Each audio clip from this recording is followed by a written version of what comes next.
TNPSC group 2 தேர்வில் வெற்றி பெற்றவர்களுக்கு பாராட்டு விழா. 2025ஆம் ஆண்டுக்கான தமிழ்நாடு அரசு பணியாளர் தேர்வாணையம் டிஎன்பிஎஸ்சி நடத்திய குரூப் 2 மற்றும் 2A தேர்வுகளில் வெற்றி பெற்ற கோவை சங்கர் IAS அகாடமியின் 45 மாணவர்களை பாராட்டும் விதமாக பாராட்டு விழா IAS அகாடமியின் கிராஸ்கட் ரோடு கிளையில் நடைபெற்றது. இந்த நிகழ்வில் கோயமுத்தூர் மாநகர வடக்கு காவல் துணை ஆணையர் என் தேவநாதன் அவர்கள் தலைமை விருந்தினராக கலந்து கொண்டு வெற்றியாளர்களை கௌரவித்தார். சங்கர் IAS அகாடமியின் கோயமுத்தூர் கிளையின் தலைவர் திரு RS அருண், தலைமை நிர்வாக அதிகாரி திருமதி யாஸ்மி அருண், ஆசிரியர்கள் மற்றும் விருந்தினர்கள் ஆகியோர் முன்னிலையில் இந்த நிகழ்ச்சி நடைபெற்றது. முதலாவதாக RS அருண் அனைவரையும் வரவேற்று பேசினார். தனது மாணவர்கள் மற்றும் 9 ஆசிரியர்கள் இப்போது தமிழக அரசு அதிகாரிகளாக இருப்பதை பார்ப்பது மிகவும் மகிழ்ச்சி அளிப்பதாக தெரிவித்தார். இதுபோன்ற தருணங்கள் தான் சங்கர் IAS அகாடமியில் எங்களை மேலும் ஊக்கப்படுத்துகின்றது என்று அவர் கூறினார்.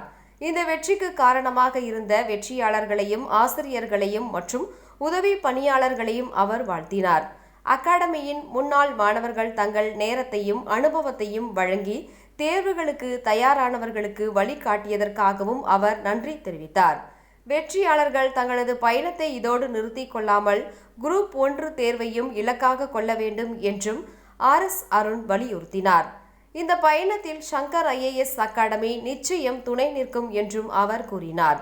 வெற்றி பெற்ற 9 ஆசிரியர்களும் தங்களது டிஎன்பிஎஸ்சி பயணம் தயாரான விதம், சவால்கள், சங்கர் IAS அகாடமியின் தொடர் வழிகாட்டுதல் மற்றும் இறுதியான வெற்றி குறித்து பகிர்ந்து கொண்டனர்.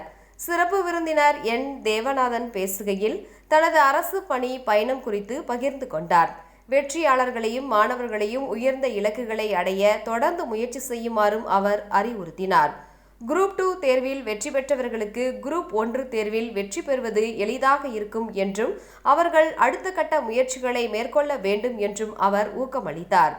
அரசு அதிகாரியாக ஒரு கோப்பில் நீங்கள் போடும் ஒவ்வொரு கையெழுத்தும் பலரது வாழ்க்கையை மாற்றும் திறன் கொண்டது. எனவே எப்பொழுதுமே ஒரு நிமிடம் சிந்தித்து சரியானதை செய்யுங்கள் என்றும் அவர் அறிவுரை வழங்கினார்.